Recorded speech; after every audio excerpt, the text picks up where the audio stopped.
माझ्या प्रिय बंधू भगिनींनो, आपल्या आयुष्यामध्ये आपण अनेक गोष्टींसाठी तयारी करीत असतो.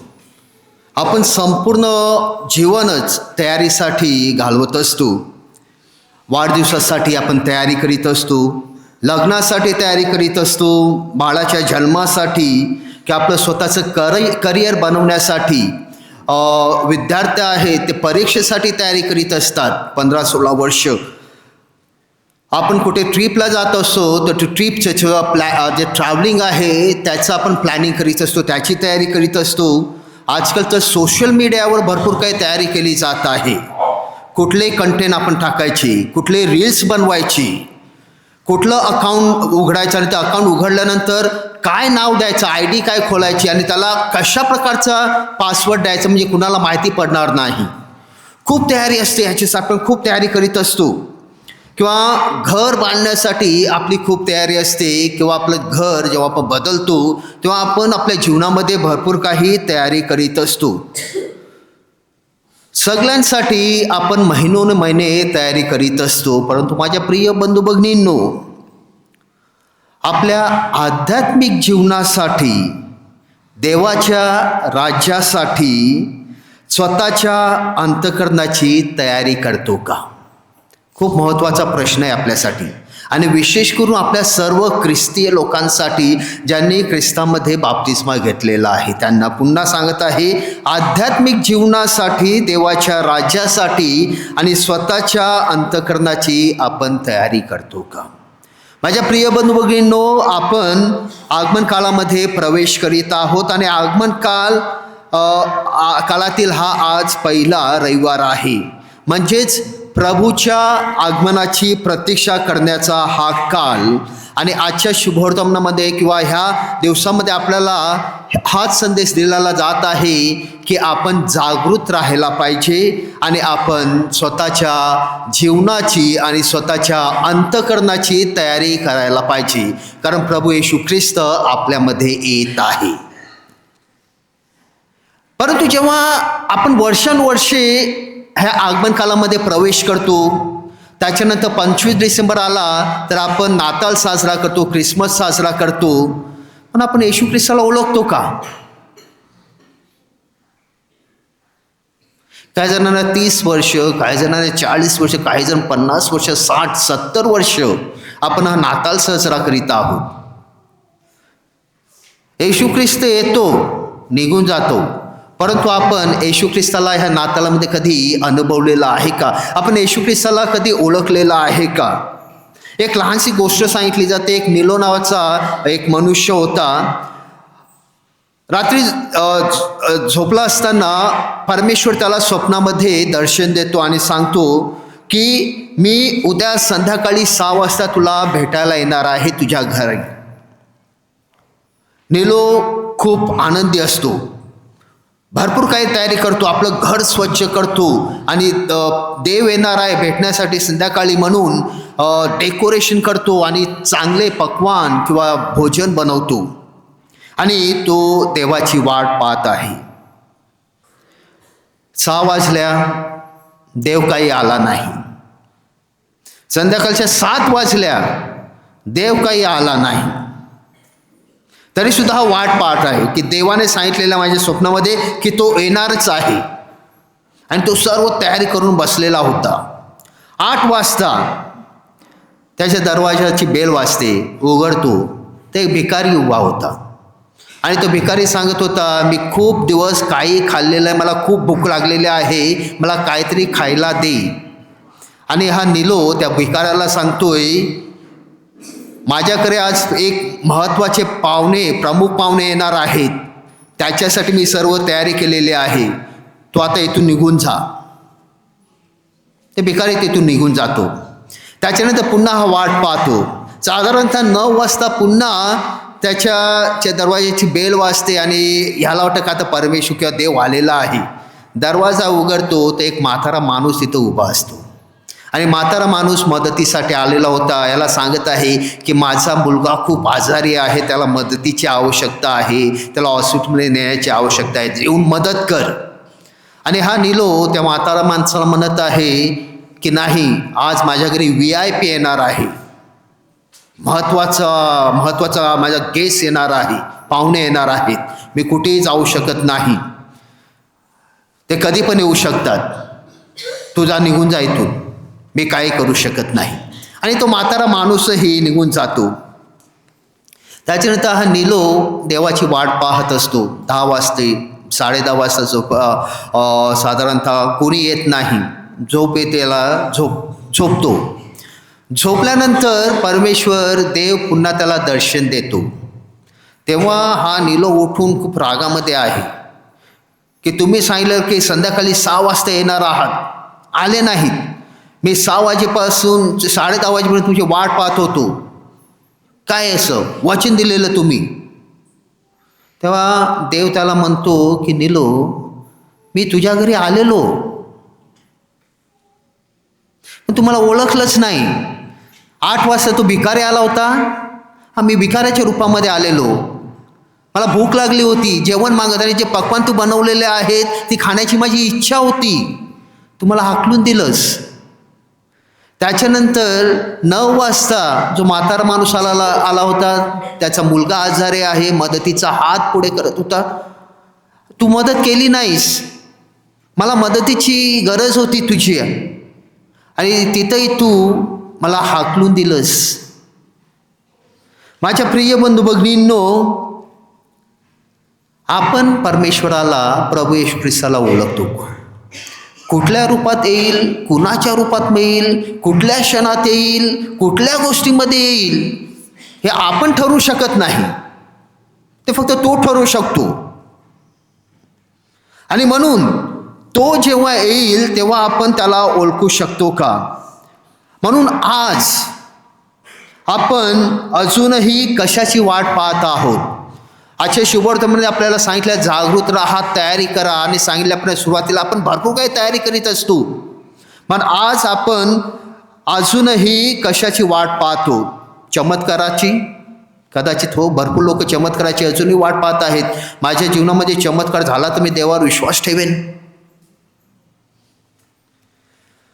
विशेष अशा अनुभवाची, की मला जर का हा अनुभव आला तरच मी माझ्या जीवनामध्ये परिवर्तन आणीन. देव प्रत्यक्ष समोर येण्याची आपण वाट पाहत आहोत का? आणि मला तर वाटतं भरपूर लोक याचीच वाट पाहत आहेत. खरं तर 2000 वर्षा अगोदर येशू ख्रिस्त आलेला होता. तो पुन्हा येत आहे, पण त्याची वाट पाहणं योग्य नाही. तो आपल्या अंतःकरणामध्येच आहे, त्याला ओळखलं पाहिजे आपण. पवित्र आत्म्याची आपण वाट पाहतो का? पवित्र आत्मा तर आपल्यामध्येच आहे.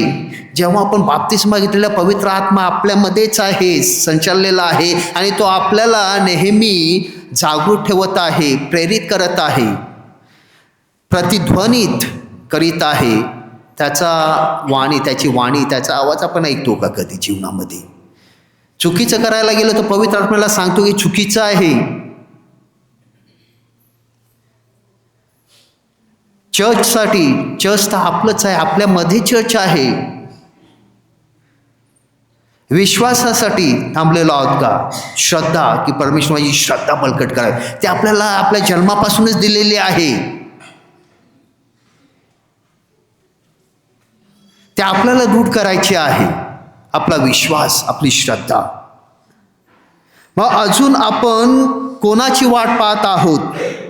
आपण प्रार्थना करतो, आपण मिसासाठी येतो इथं, येशू ख्रिस्ताचे शरीर ग्रहण करतो आपल्या अंतःकरणामध्ये. पण माझ्या प्रिय बंधू भगिनींनो, त्याच्यानंतर काय? चर्चमधून बाहेर पडल्यानंतर पुन्हा आपल्या जुन्या सवयी, पुन्हा आपले जुने राग, जुने द्वेष, पुन्हा आपली जुनी भांडणं, पुन्हा आपली जुनी वागणूक, आपलं जीवन चालूच राहतं. मग येशू ख्रिस्त जो आला होता, आपण इथं प्रार्थना करतो, येशू ख्रिस्ताला आपल्या अंतःकरणामध्ये आपण घेतो इथं मिसानंतर, त्याचं काय? तो अनुभव कुठं जातो? माझ्या प्रिय बंधू भगिनींनो, परमेश्वराला किंवा देवाला आपल्याकडून काय अपेक्षित आहे?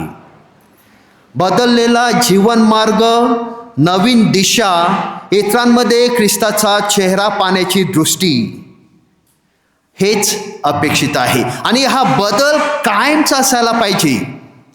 टेम्पररी नको, तात्पुरता नको.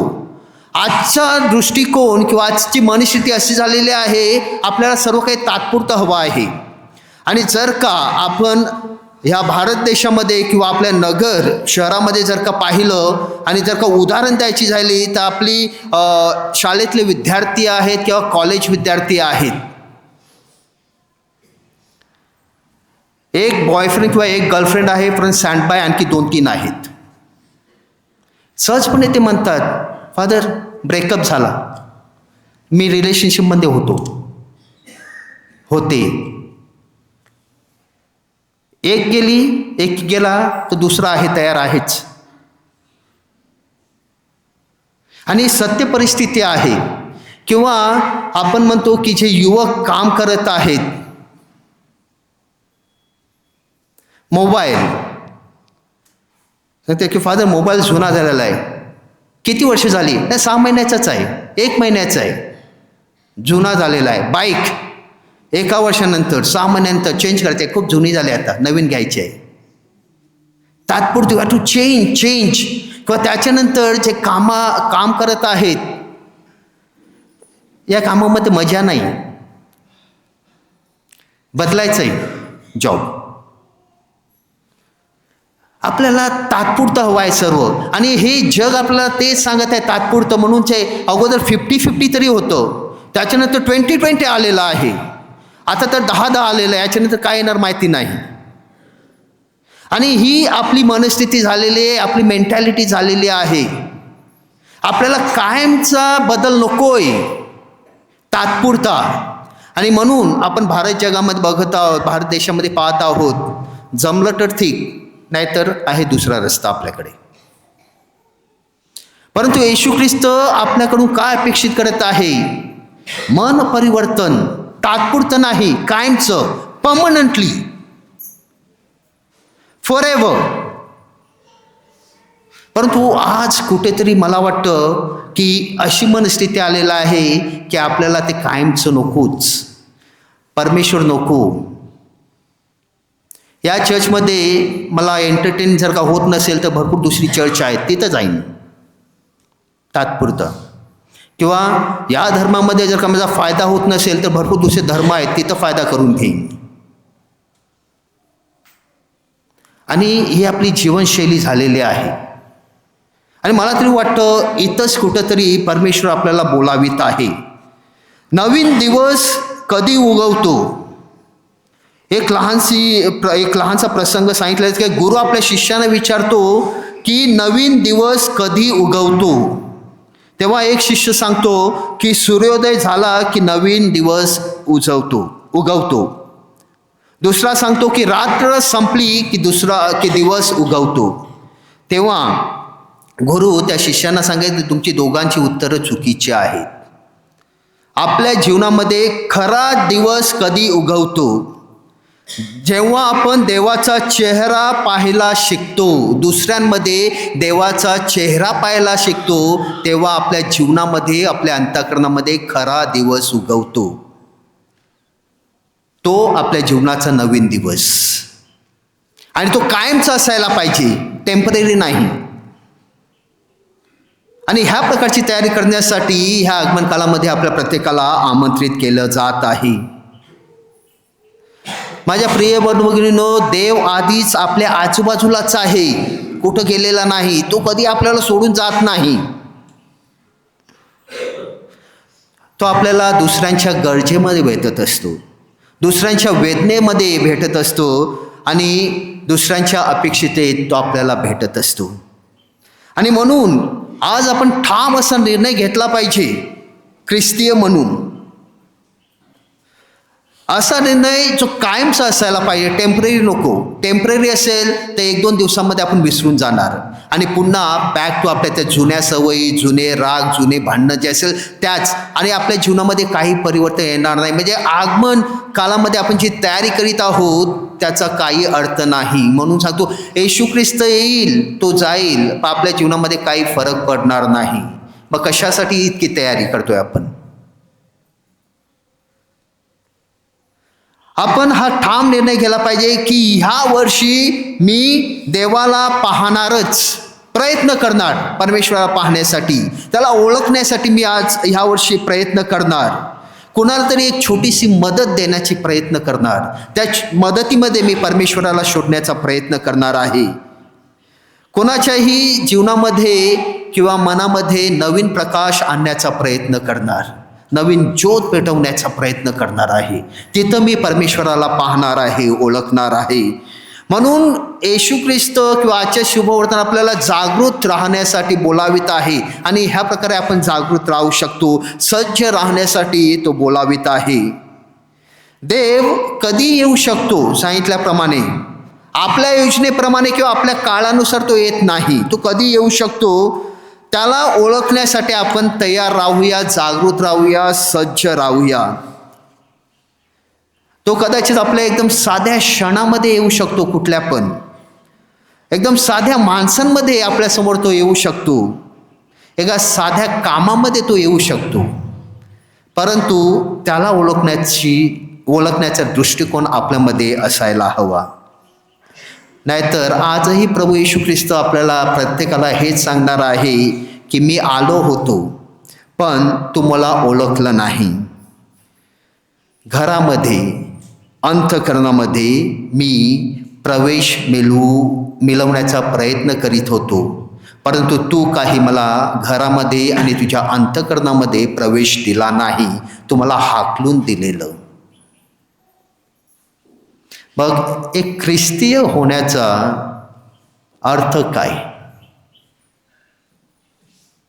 आपण प्रार्थना करूया, कृपा मागूया की खरोखरच ह्या आगमन कालामध्ये तयारी करीत असताना आपण येशू ख्रिस्ताला, परमेश्वराला, देवाला ओळखावे. आपल्यामध्येच आहे, आपल्या अंतःकरणामध्ये आहे, त्याला बाहेर काढून थोडं ओळखून घेऊया. आणि जे परिवर्तन जीवनामध्ये येणार आहे ते कायमचे टिकून ठेवण्यासाठी विशेष करून प्रार्थना करूया. टेम्पररी नको, फॉरएव्हर परमेश्वरासोबत राहण्याची संधी तो आपल्याला देत आहे. म्हणून आज आपण विशेष करून प्रार्थना करूया आणि या हेतूसाठी कृपा मागूया.